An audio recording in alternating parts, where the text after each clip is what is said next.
Vous regardez Midi Ensemble, c'est la grande édition et c'est l'heure de notre page santé. Aujourd'hui, nous allons parler de la toux chez l'enfant, des épisodes de toux qui sont particulièrement fréquents, surtout chez le nourrisson, et les causes sont souvent multiples et diverses. Quelle maman n'a pas dit un jour « Je n'ai pas fermé l'œil de la nuit car mon enfant n'a pas cessé de tousser ». Existe-t-il des traitements miracles? Faut-il traiter la toux de la même manière à tout âge? Chez le nourrisson en France, on fait souvent appel à la kinésithérapie respiratoire. Pour certains, c'est la solution miracle. Pour d'autres, elle est décriée. Alors pour en parler, avec moi sur ce plateau, Michael Wolf. Bonjour, vous êtes pédiatre et vous, Charline Lévy, bonjour. Vous avez exercé à l'hôpital Necker et vous êtes spécialisée justement en kiné respiratoire. Merci d'avoir accepté mon invitation. Virginie Khalifa est devant son ordinateur. Surtout, n'hésitez pas à lui envoyer vos questions sur le hashtag i24 Midi Ensemble. Elle interviendra tout au long de cette émission. Un joli programme seulement pour vous. Alors surtout, restez avec nous. Alors, Michael Wolf, la toux, c'est quoi au juste? La toux est un mécanisme de défense naturel qui permet au corps d'évacuer les sécrétions bronchiques et de répondre à un stimuli irritatif, comme par exemple une fumée de cigarette. Alors justement, Charline, c'est quoi les causes de la toux chez l'enfant? Les causes de la toux chez l'enfant, il y a d'abord les sécrétions nasales qui peuvent tomber, ce qu'on appelle un peu dans la gorge et qui viennent vous gratter, ou bien des sécrétions plutôt pulmonaires et qui remontent et qui gênent à la respiration. D'accord, alors la toux, donc un symptôme qui nous est familier à tous, les plus petits en sont souvent les victimes, et quand ce sont des bébés, impossible de savoir où ils ont mal. Souvent sans risque, la toux peut parfois cacher quelque chose de plus grave, mais attention à ne pas chercher à la soigner par la facilité. Certains médicaments en vente libre dans les pharmacies sont interdits aux nourrissons. Regardez le reportage de Lise Parempo. Elle paraît souvent bénigne et pourtant la toux peut cacher une maladie grave, surtout chez l'enfant. La toux peut être accompagnée ou non de sécrétions. Elle n'est pas une maladie mais plutôt un symptôme. L'organisme s'en sert pour se débarrasser des sécrétions qui encombrent les voies respiratoires. Il n'est donc pas toujours souhaitable de l'enrayer. Si la toux s'accompagne d'écoulements, de congestion nasale ou d'un mal de gorge, qu'il y ait de la fièvre ou non, il s'agit probablement d'un simple rhume. Votre enfant n'a pas besoin de consulter le médecin.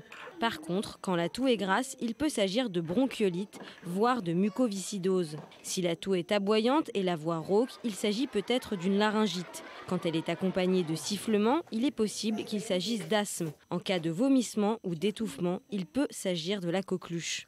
Si la toux dure plus de 3 semaines, les choses sont plus sérieuses.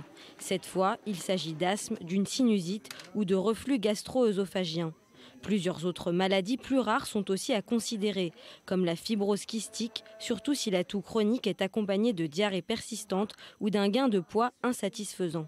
Quand l'enfant est un tousseur chronique, qu'il tousse depuis des semaines ou des mois, les examens doivent être précis.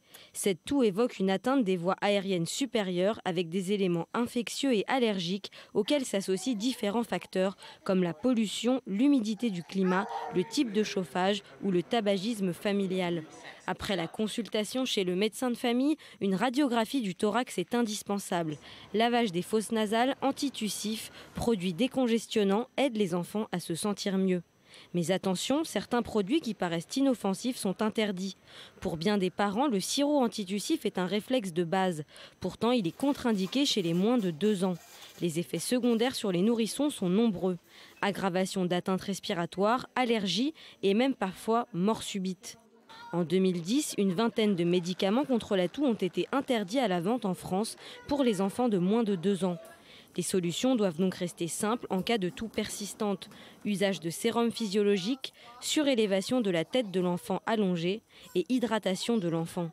La molécule DMX, utilisée contre les toux sèches en vente libre, est souvent détournée à des fins récréatives par des adolescents dans les cours de récréation.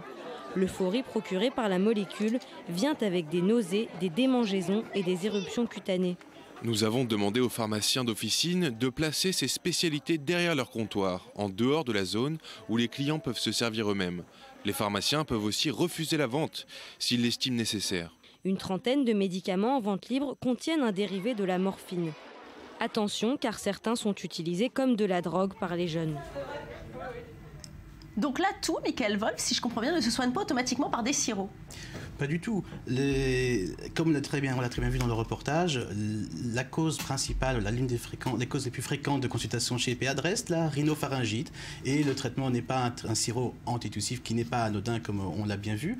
Et le traitement reste le sérum physiologique, les lavages de nez, la bonne hydratation de l'enfant et puis l'humidification de la pièce où l'enfant se trouve. Alors justement, quand le pédiatre prescrit-il des séances de kiné? Quand envoyez-vous vos patients chez Charline?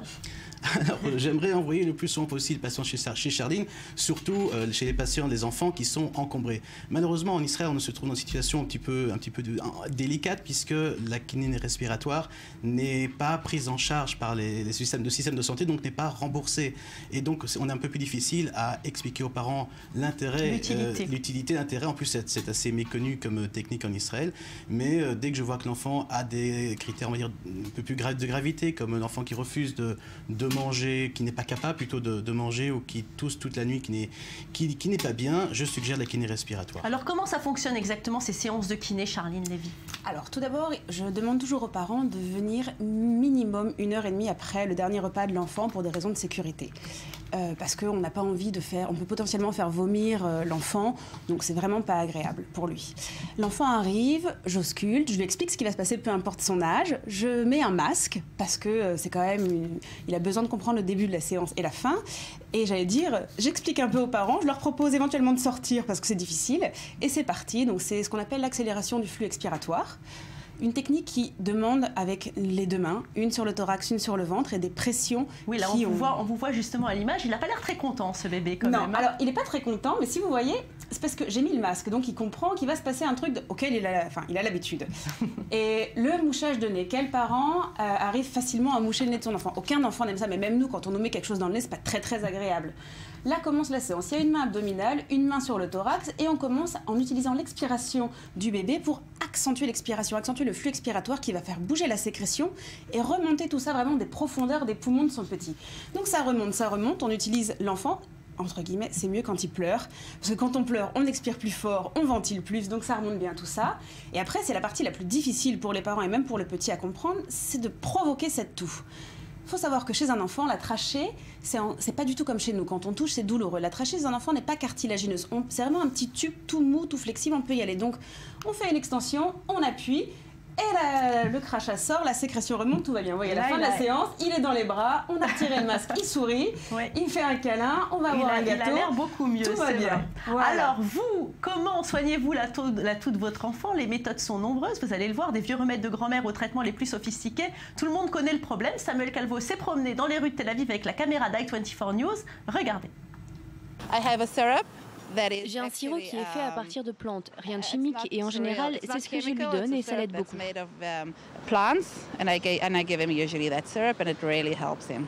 Si c'est une grosse toux, eh bien, on va aller chez le médecin. On attend un peu pour voir comment est la toux et si ça continue, alors on passe d'abord chez le docteur. Alors Mickaël, on vient de le voir dans le micro-trottoir, il y en a qui n'hésitent pas une seconde et qui consultent immédiatement. C'est la solution? Je pense qu'il n'y a pas vraiment de bonne solution. Il faut vraiment faire confiance aux parents. Et puis, il y a des parents qui sont plus inquiets que d'autres. Je pense que la notion d'urgence pour un enfant, c'est l'enfant qui est en détresse respiratoire. Au-delà de la toux, l'enfant qui a du mal à respirer, c'est l'enfant qu'il faut amener rapidement chez son médecin. Mais justement, quand on arrive en urgence chez le pédiatre, quelles sont les pathologies que vous voulez écarter? Alors, il n'y a pas vraiment de pathologie à écarter. Ce qui est important, c'est que si cet enfant arrive en détresse respiratoire, c'est d'abord de traiter cette détresse respiratoire. On peut lui fournir de l'oxygène, des aérosols éventuellement, de la cortisone parfois si nécessaire. Et quand la détresse de l'enfant est stabilisée, à ce moment-là, on s'attarde à la cause et on la traite à l'origine. Et la toux peut-elle cacher des maladies graves? On en parlait tout à l'heure dans le reportage. Cacher une maladie grave, non, mais la toux est un symptôme, comme vous l'avez dit, et peut faire apparaître une maladie. En général, quand la maladie est grave, il n'y a pas de toux isolée. Il y a d'autres symptômes, comme un enfant qui ne grossit pas, ça a également été dit, qui a des infections respiratoires ou des infections autres à répétition. Et là, ça fait allumer une petite lumière dans la tête du médecin en disant, voilà, il y a peut-être quelque chose de plus grave, moins fréquent qu'une simple rhinopharyngite. En tous les cas, Charline, cette kiné respiratoire, certains adorent, d'autres ne veulent pas en entendre parler, certains pensent que les gestes sont violents, c'est quand même impressionnant, on l'a vu sur les images, hein, Charline, une séance. Alors c'est impressionnant, c'est pour ça que moi je conseille souvent aux parents, s'ils ne se sentent pas de sortir de la salle. faut pas oublier que les enfants sont, entre guillemets, malléables physiquement. Leurs os sont beaucoup plus mous que les nôtres, et donc les pressions qu'on exerce, c'est sur un thorax qui peut bouger. C'est vraiment flexible, donc c'est pas quelque chose de violent. L'enfant pleure évidemment parce qu'on le dérange. On le fait respirer dans des endroits où lui, il n'a pas très envie de respirer. C'est douloureux parce qu'il pleure beaucoup. Non, alors c'est pas douloureux, mais c'est impressionnant. Et on est sur un enfant qui est malade, donc qui potentiellement a de la fièvre, qui n'a pas bien mangé, qui est comme nous, qui est douloureux en termes, la fièvre c'est douloureux. Donc on va le faire respirer dans un endroit où il n'a pas envie de respirer, donc c'est difficile pour lui. Et c'est courant de pratiquer la kiné respiratoire en Israël, même si c'est pas remboursé, comme nous le disait Dr Wolf? Alors oui et non. En Israël, toute la patientèle belge et française n'hésite pas parce qu'ils connaissent. Pour ce qui est des Israéliens, c'est une vraie éducation du patient. Et autant ils sont prêts à venir une fois et ils voient que c'est difficile pour eux, ils voient que c'est difficile pour leur enfant, mais ils voient la potentielle amélioration. Après, ce qui est plus difficile, c'est de leur dire qu'il faut revenir le lendemain, parce qu'en gros, on a vidé un peu tout ça, mais malheureusement, nous, quand on a un rhume, on se mouche, ça va mieux, mais une heure après, il faut se remoucher. Et alors justement, je vous propose aussi de rejoindre Virginie Khalifa. Virginie, bonjour. De nombreuses réactions sur le web. Oui, alors on a une maman de Saint-Maur, Valérie, qui nous dit que lorsque son enfant tousse, il a beaucoup de mal à respirer. Pour elle, c'est très angoissant. Et en plus, il vomit après ces nombreuses touffes. Michael, qu'est-ce que vous en pensez? Cette maman a soulevé 2 points importants et 2 signes qu'on appelle signes de gravité. Un enfant qui respire mal quand il tousse, et l'enfant qui va vomir après ses toux. Donc c'est un enfant qui doit, sans attendre justement, aller consulter son médecin pour un traitement adéquat. Une autre réaction peut-être, Virginie? Oui, alors cette fois-ci, c'est une téléspectatrice de Bordeaux qui nous a contactés. Elle nous dit que sa fille a une toux chronique. Ça dure depuis plusieurs semaines. Elle a perdu le sommeil et l'appétit. Elle nous demande qu'est-ce qu'elle devrait faire. Michael, un conseil? Là, on est dans un autre contexte. On n'est plus dans des phases aiguës de toux avec un risque de détresse. On est dans le cas d'une toux vraiment chronique qui dure depuis plusieurs semaines. Et donc là, il y a vraiment des bilans à effectuer. Il faut rechercher de l'asthme, il faut rechercher un reflux gastro-œsophagien ou autre chose. En tout cas, cet enfant doit être bilanté chez son médecin. Et nous avons rencontré l'épouse d'un kinésithérapeute spécialisé dans le domaine, par hasard, dans la rue à Tel Aviv. Évidemment, elle fait l'éloge de cette méthode. Écoutez-la. C'est en faisant des pressions pour essayer si vous voulez, de dégager, de soulager le bébé. C'est la meilleure façon. Mais contrairement ici, apparemment, ils les mettent sous antibiotiques et c'est quand même dommage. Mais c'est la seule manière de pouvoir alléger un bébé.